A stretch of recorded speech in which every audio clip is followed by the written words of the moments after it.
So Ritchie Blackmore joined Deep Purple last night to play the encore. And a lot of people have reached out to me and said, Phil, have you seen it? What do you think?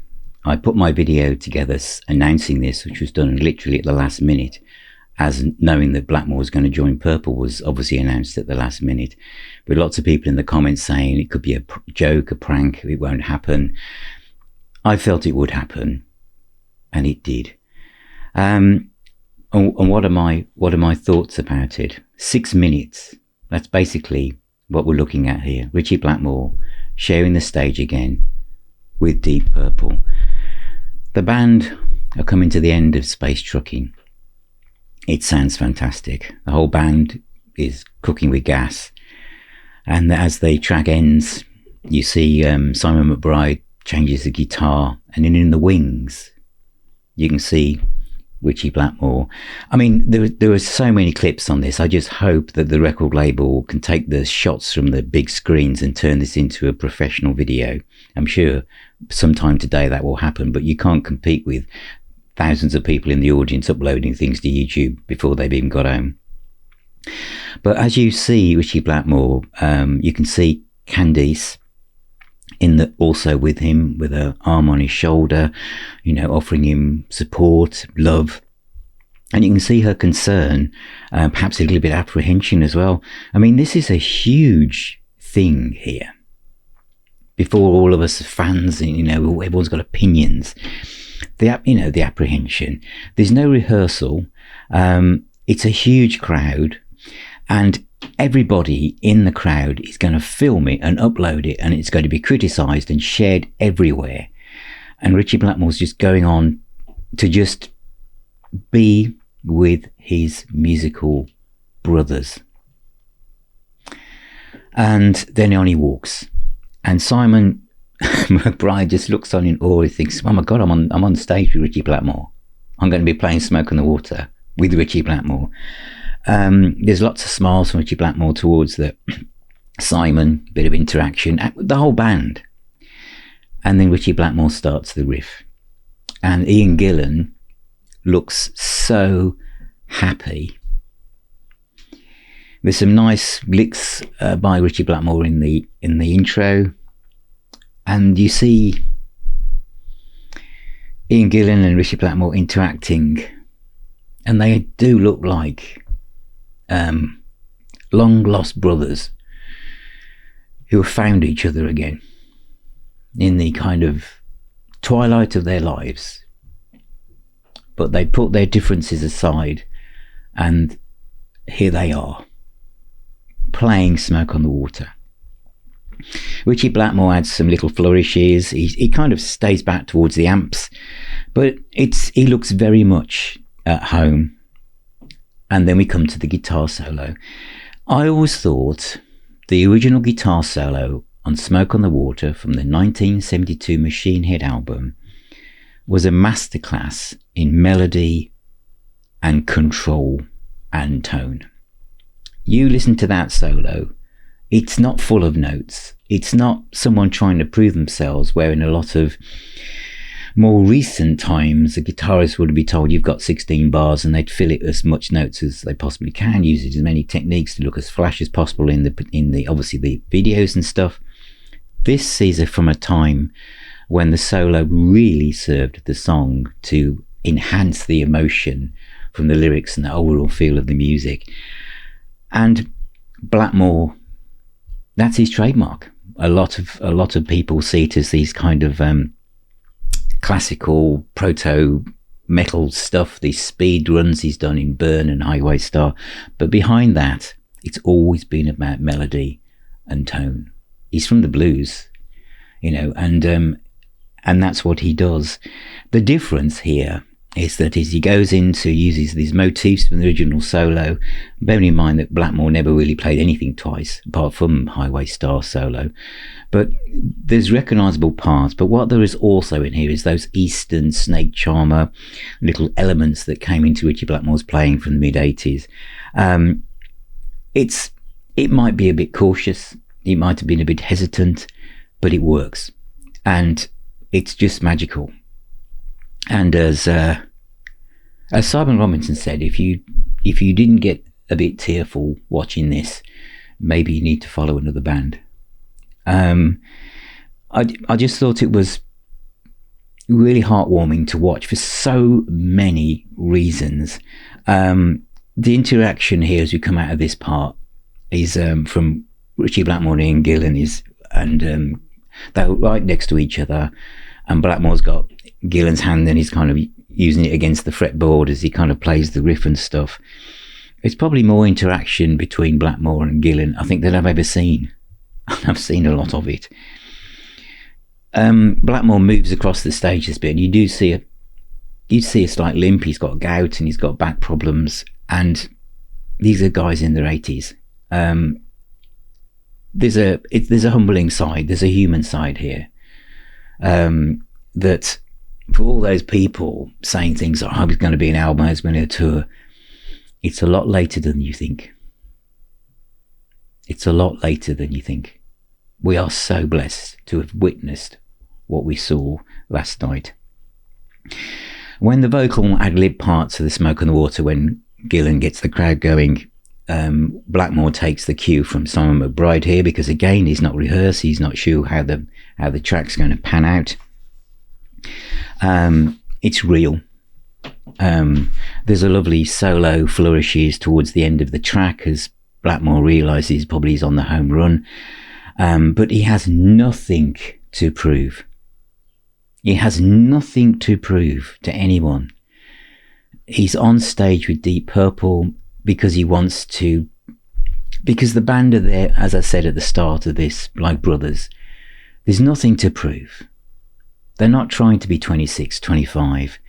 They're just musicians who love playing music, who've cleared the differences, cleared the air, have made peace with where they are, and the music that has brought so many people from around the world together, they are doing it themselves.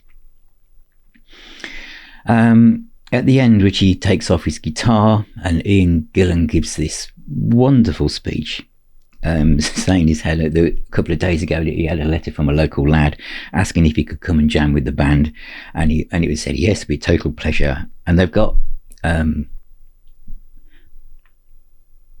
Gillan's got his arm round Richie, and Richie's got his arm round Gillan's waist, and Richie says, how come you got so tall? And Ian Gillan says, I think it's you shrunk. I mean, you couldn't have had that kind of humour interaction, but they just look like they love each other. And then Blackmore hands the guitar to Ian Gillan, who obviously hands it to a roadie, because Gillan's lost about 75% of his sight, and when you look, you can see these life events happening, but they're still playing this wonderful music that still brings so much of us together. And then Gillan says at the end, thanks very much, it's been fantastic, and he says, I'll see you in the bar. And I think there is a photo somewhere of Richie Blackmore in the bar with the band having a drink. I think it's wonderful. And Blackmore comes to the front of the stage and says goodbye, waves, and then exits stage left, no doubt to fall into the arms of Candice, who must have been worried about how this was going to pan out. And all those people who filmed it, all those people who were there, you saw something that you'll carry with you for the rest of your lives. It was wonderful. I've got so many thoughts in my head I'm trying to come out, and I'm hesitating because I can't remember them, because I'm just doing this, and I've got a few notes, but as I knew I needed those to kind of anchor myself down to where I was really. I'm so pleased they did that. And God,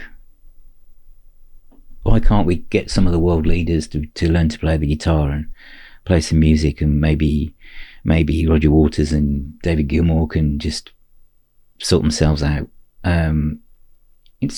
This is what we want, really. Music is the healer and the doctor. That's my catchphrase. As most of you know, but of course a lot of you might be watching this and you have no idea who I am. And I haven't said, have I? It's Phil Aston from Now Spinning magazine. There you go. You can subscribe. You're supposed to say that at the front, apparently. But it is, isn't it? Music is the healer and the doctor, and it has brought them together. You know, maybe it was what happened with the Black Sabbath final gig and Ozzy passing away so soon afterwards. Maybe some musicians are thinking time is limited and I don't want to leave this mortal coil with these kind of fractious things that mean nothing because life's too short. And so that's it. So I'd like to know what you think in the comments. And I will say about the comments is this: these are guys in their 80s, right? I know Simon McBride is the baby of the band, but we have the original members of Deep Purple, and I hope John Lord was looking down on this and thinking, at last. But these people in their 80s, and you'll get, I see, people will be a lot younger than that in the comments saying it was embarrassment, it's they should retire. Well, absolute bollocks. How many people in their 80s are even on YouTube? How many people in their 80s are even commenting? How many people in their 80s were in that audience? The band are playing this music. How many people in their 70s are on YouTube or in the audience? Probably more. But I know from my own demographic that most people are a lot younger than me. And that's not because people like me are just lose interest in music, although, one of the reasons I ever started this was to bring people together as friends, as a community, is that we're losing people all the time. I'm only saying this to just as context, really. Not everyone makes it to the end of their 50s. My dad didn't. I've lost a lot of friends, and I'm in my 60s. There's no guarantees here, and we should be grateful that these people are still making such wonderful music and are doing this. And what would you be doing? Those of you who leave comments like that about saying it's embarrassment and their age you should retire. How old are you? What do you do? I mean, I just think we should rage against the dying of the light, personally. And I want to end by saying thank you to Candice Night. And I'm saying that because she must have had a huge involvement in this. She will be very protective of Richie, with all the kind of bad blood that's gone between Richie and Ian and every rest of the Rock and Roll Hall of Fame wasn't that long ago, was it, in our terms? But she must have been very apprehensive, and she must have done a lot to make sure this worked. And Candice, it really worked. So thank you for everything.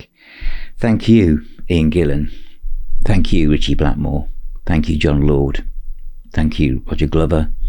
Thank you, Ian Pace. And a huge thank you to Simon McBride, who must have...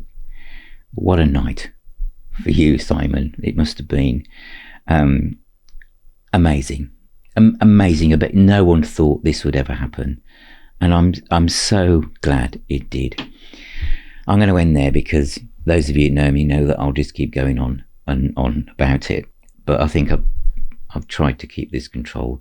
Thank you for watching. Thank you for being here. Let me know what you think. For those of you who are in that audience, wow. And I know that there's a member in the Now Spinning Magazine Facebook group who was there, and there were great photographs as well. So, record label people, put out a really great video on this. You must have so much footage edited all together, but it was absolutely marvellous. God bless you all. Thank you so much, and I'll talk to you all very, very soon.